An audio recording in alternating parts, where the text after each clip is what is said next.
बिस्मिल्लाहिर्रहमानिर्रहीम अस्सलामुअलैकुम। अक्सर दोस्त ये सवाल करते हैं कि हम कोई भी प्रॉपर्टी अपार्टमेंट या कोई भी जगह जरी हो या कोई दूसरी खरीदते हैं तो क्या हम कैश फॉर्म में उसकी पेमेंट कर सकते हैं। ये तमाम अमल जो है वो गैर कानूनी है। कोई भी चीज़ अगर आप कैश फॉर्म में उसकी पेमेंट करते हैं तो इसका हिसाबो किताब जो है वो एफबीआर की नज़र में जो टैक्स है उसकी चोरी होता है। इसका मैं आपको बताता हूं कि ये किस तरह जो है वो एफबीआर इसको नोटिस करता है, किस तरह जो एफबीआर जो है वो इसके खिलाफ कार्रवाई करता है। आपकी हक हलाल की जो कमाई होती है, जब कोई भी बंदा कोई प्रॉपर्टी खरीदता है, चाहे उसके पैसे अकाउंट में हैं, वो बंदा जो है दूसरे बंदे को ये कहता है जनाब मैं आपको आपके अकाउंट में पैसे ट्रांसफ़र कर देता हूँ। तो इस सूरत में वो बंदा जो है वो कहता है जी जी नहीं, मैं पैसे जो है वो कैश फॉर्म में लूँगा। और इस सूरत में आप वो तमाम रकम निकलवाते हैं और उस बंदे को डीसी रेट पर आप पेमेंट करते हैं। और एक्स्ट्रा जो पेमेंट होती है, मिसाल के तौर पर आपने जो प्लॉट लिया है वो है 50 लाख का। 50 लाख का आपने प्लॉट लिया जिसका डीसी रेट 30 लाख के हिसाब से उसकी पेमेंट बनती है, जिसकी पेमेंट जो है वो डीसी रेट के हिसाब से 30 लाख बनती है और 20 लाख जो है वो बंदा एक्स्ट्रा जो है वो आपसे ले रहा है, जो कि उस प्रॉपर्टी की कीमत की मद में।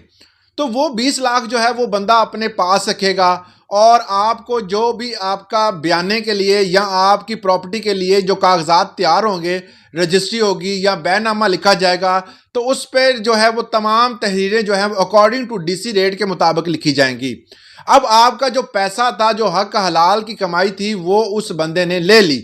आप अब रिटर्न्स में कभी भी ये शो नहीं कर सकेंगे कि आपने 50 लाख की प्रॉपर्टी खरीदी, क्योंकि आपके पास उसका कोई प्रूफ नहीं है। आपने जो पेमेंट दी है उस बंदे ने 30 लाख जो है वो शो की है, बाकी 20 लाख जो है वो उसने अपने पास अपने घर में रख लिए हैं।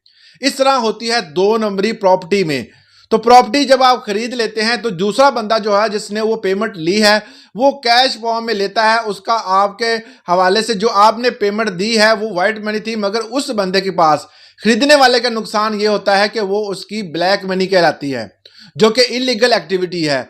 अब आप उस ब्लैक मनी से कोई भी चीज़ अगर खरीदते हैं तो उस खरीदी गई चीज़ के ऊपर जो आप अगर उसकी रजिस्ट्रेशन करवाते हैं, कार, गाड़ी, बंगला, कुछ भी उससे खरीदेंगे, तो उसका सोर्स आपको बताना पड़ेगा और वो सोर्स आपके पास मौजूद नहीं होगा, जिसकी वजह से एफबीआर आपको नोटिस भेजेगा।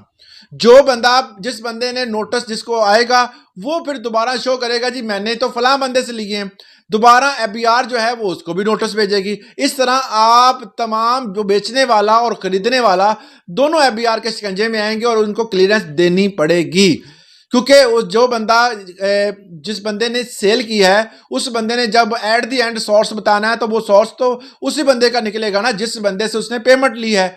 दूसरी जो सबसे अहम चीज़ है कि आप जब भी प्रॉपर्टी का लेन देन करते हैं तो आपने फर्ज कर लें कि 5 करोड़ की आपने प्रॉपर्टी सेल की है, वो बंदा कैश फॉर्म में आपके पास जो है 5 करोड़ लेकर आया।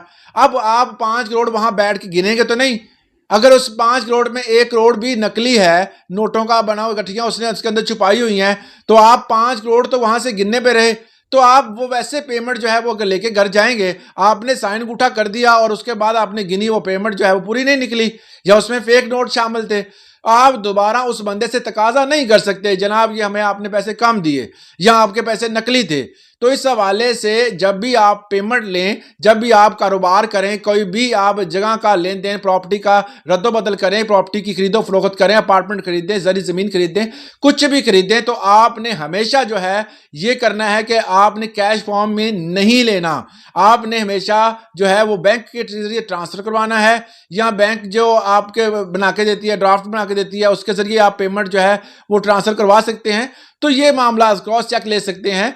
तो ये इस तरह अगर आपके पास पेमेंट आप रिसीव एक दूसरे बंदे को देते हैं पेमेंट, तो इससे आपके पास एक रसीद बन जाती है, एक आपके पास उस हवाले से एक बाकायदा प्रूफ होता है कि आपने फलां बंदे को पेमेंट की। वो मुकर भी नहीं सकता कि मैंने पेमेंट ली या नहीं ली। तो इस तरह आपकी रिटर्न्स, आपकी जो वाइट बनी है वो हमेशा वाइट ही रहती है। जो बंदे इस तरह जो पेमेंट लेते हैं वो क्या करते हैं जी, हुंडी के जरिए बाहर भेजते हैं या डॉलर में ट्रांसफर करवाते हैं। इस तरह बहुत सारे जो है वो इलीगल एक्टिविटी जो है वो पाकिस्तान में चलती है। तो इस तरह के हवाले से आपको यह बताना मकसूद था कि जब भी आप कभी भी पेमेंट आप करें या पेमेंट लें तो हमेशा बैंक के थ्रू लें। ये एक सेफ है और आपकी हलाल की कमाई जो है वो हमेशा सेफ रहेगी और वो आपकी वाइट मनी कहलाएगी। इस हवाले से अगर आपको कोई सवाल है तो कमेंट सेक्शन में पूछ सकते हैं। इजाजत दीजिएगा। अल्लाह हाफिज।